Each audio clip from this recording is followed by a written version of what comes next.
Continue. చేతి అడ్డం పెట్టినట్టు వేలు తీసేసి.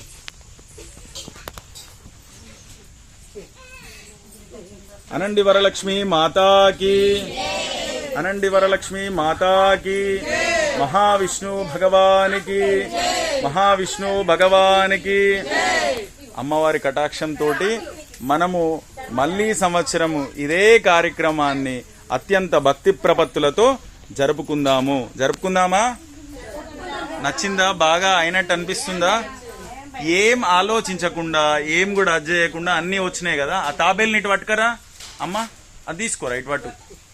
మనకు మహావిష్ణువు కూడా తాబేలు రూపంలో ఈ యొక్క కార్యక్రమానికి రావడం జరిగింది.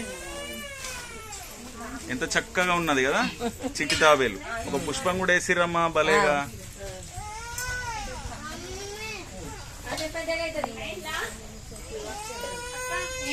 సో అమ్మవారి అనుగ్రహం ఉండడం ద్వారా ఇంతవరకు కూడా ఈ యొక్క కార్యక్రమాన్ని మనం జరుపుకున్నాము. ప్రకృతి మాత ఒడిలో ఇంత పచ్చటి వాతావరణంలో కార్యక్రమం అంతా అయిపోయేదాకా కూడా వర్షం తోటి మీ అందరినీ లాకేసింది కదా తల్లి, లేకపోతే అందరు పోతారు కదమ్మా. కాబట్టి అదే విధంగా ఉంటుందమ్మా పరీక్ష అంటే. ఆశీర్వచనం పొంది అందరికీ వాయినాలు ఇచ్చేయండి అమ్మా. అమ్మవారి అనుగ్రహం